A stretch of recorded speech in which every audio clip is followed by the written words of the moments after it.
Welcome back to the Dr. Jonette channel. Today we are continuing my interview with an extraordinary centenarian. In our third episode today, we are sitting down with Esther Claridge, my mom, who recently celebrated her 101st birthday. In today's episode, we are going to ask her some questions and let her share some of her perspective and wisdom, as well as some of her stories about what it was like to live through the last 100 years. Mom, when you became my mom, as you are my stepmom, we had to blend our two families. Many families today face the challenge of blending their families. And there were seven kids in my family, and there were 3 kids in your family. When we blended our family, there were now 10 kids in our family, and it must have been a big challenge for you and Dad. Would you share a little bit about your perspective on what it was like to blend our two families, and maybe some of the challenges that you faced in blending our families? 10 children. I only had 3 of my own, but then I married a man with 7. That would be my dad. There were 7 in my family, and so Mom married my dad when I was about 9. Yeah. I was 9 when she married, so then there were 10 of us in our family. But our families blended well. They did. Which is much credit to you and to Dad. Yeah, he was a good man. And, there was a lot to do, but there wasn't a big income either. So you kids all learned how to work. Yep. And one time when I went down, Dave's youngest ones were twins, and they were married, and I was visiting, and I came to the oldest of the twin, and there was she was out, but there was another girl there, and she said, Sharon told me that she was going to make applesauce, and she said, how did you teach her all these things? And I didn't really feel I was teaching. I mean, everybody just helped along. Right. And the girls all learned how to can and cook and stuff. She said, well, Sharon does everything. She sews and she cooks. And she said, I didn't learn any of it. So she said, I asked her if I could come up and help her make applesauce. I'd learn how to do it. Of course, that was funny to us because I never felt that I was a teacher teaching everybody. Yeah. But everybody just helped along, And we learned as we worked. Yeah. Yeah, we all worked. We were all expected to work, and you've all had homes and successful. Yes, we are. All 10 of us. So what would be the advice that you would give a young person today? Well, there's some pretty good books that tell you a lot that you could do that I didn't do even. But I would say keep them busy. Mm-hmm. Don't let them spend their time on TV. TV is a curse.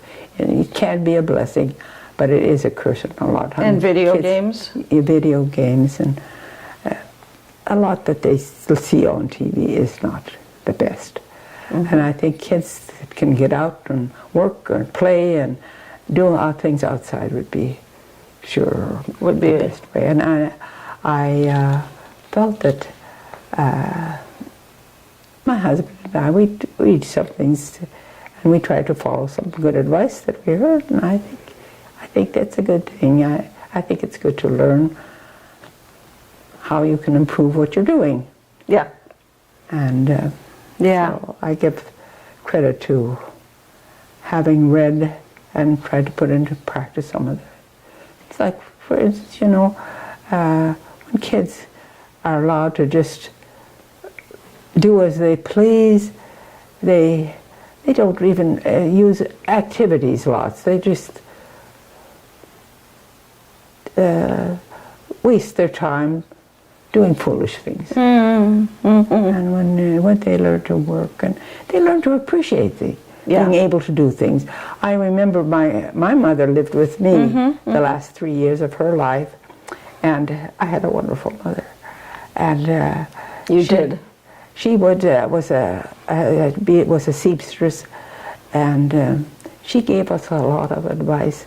My daughter, I remember she said the other day, she remembered mother, her grandmother, saying when she brought home some material, she'd feel it and she'd say, "That's good material," or "That's not worth it." And she told her that if you see this nice, often some of the cheaper materials had nice patterns on them, and so she came home one time with a pretty-looking piece of material. And Mother shook her head, and she said, that wasn't worth buying. And she said, when they starch your material, it's all starched up good, you'll have a rag after the first or second washing. And it's harder to make them, to sew them good. And she would give lots of advice like that. So did your mom sew all the clothes for your family? Yes. When I was little, when I was first married and I had my 2 little girls, we were running a dairy at the time, and I would help out there. And of course we got a fair check every week because we sold milk. And I went to town, and there were some little jeans that were cute, and I didn't have a lot of time to sew because I would be working in my garden or out helping chores in the dairy. And so they had these pretty little jeans. They were cute, and I couldn't make them that nice. I didn't think it would cost me more. Of course, at that time, when Mother raised us, material you could get a yard for 25 cents. And I always got a few new dresses. School started, I'd get these nice new dresses. But she sold everything, and those little jeans cost 90 cents a pair. I thought, well, that's cheap, and I can't make them for that. I can't make them for that. And when Dad saw it, he said, "You sure spend easy," he said. Mother never bought anything ready. She sewed everything. Yep. And I said, well, she milked 1 cow. Yep. And we had 20 we were milking, and I said, and you were milking them by hand? No, by the time we went into dairy business, we got them milk machines. Milking machine. But our cows weren't used to them, and some wouldn't let their milk down good, so we had to strip behind the milk, or my husband used to run the milk machines, and there was not all some of the cows would let their milk down good, but some of them just didn't like that idea of the way the milker worked, and you start to milk, and they get quite a little that they just have. After they took the milker off. Yeah. Yep. So you had to strip some of those. It was always work, and then there was all the work of washing things. Yep. Yeah, it was quite a different life. But he thought it was really, to buy something ready-made was terrible. It was terrible. So another question.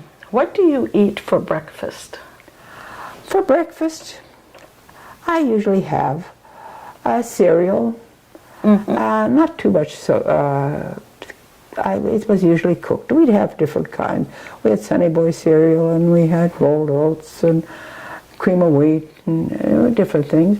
And when I was growing up, I still used Mother used eggs frequently because we had our own chickens. You're right. They had free run, and the eggs were good. Yeah. And we'd have some poached eggs and toast and fruit. We had when I was little, I remember Christmas we got oranges. We didn't get oranges during they were too high, too expensive. We'd get apples, and of course we raised strawberries and things like that we were able to Yep. So we had a good. Good. Now, did you have toast or bread? Yes, or, yeah, we had toast a lot. And your mom made your own bread? Oh, yes. And in fact, you know, we had a colony of Hutterites that lived not too far from us, and they lived by a stream, and they had a flour mill. Oh, okay. And so in the fall, when Dad would go and get some wheat cleaned, and take a load of this up to the mill, and they would make the flour. And I remember Dad coming home, 10 big bags of flour. They were about close to 100 pounds. 100 pounds, so 1,000 pounds of flour? So about that, and then he'd buy one bag of sugar, and that did us for the year. And that was, you didn't have, it wasn't everything taken out and then a little added more, you know, you get but enriched flour now, but they've pretty well Taken everything out of it. taken everything out and added a little back, and so it's enriched. But there we got the whole thing. Right, you had the whole kernel was just Well, ground. they had a way of you could get white flour. And Dad would usually bring a couple of bags of the whole wheat, and but most of it was white. But it was even redder than near. You can get sometimes unbleached flour. You think you're getting something good, but it's still it's nothing like the original. The original, yep. That you got when it was ground. Thank you, Mom, for sharing with us today, for sharing your experiences and your remarkable journey, for giving us the wisdom of someone who has lived nearly 101 years.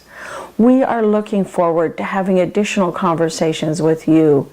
And thank you all to my viewers for watching of this special series, 100 Years of Wisdom, Conversations with a Remarkable Centenarian. I hope that her insights have touched your heart as she has been touching my heart now for most of my life. She's actually my stepmom, but became my mom when I was 9 years old. I want to challenge you to take a page out of her story and stay curious, keep learning, and let's all cherish the wisdom that our elders have for us. Thank you again, and thank you for subscribing as well as signing up for notifications. For more information and valuable insights, go to my website at growwithdrjonette.com, and we'll see you next time on the Dr. Jonette channel.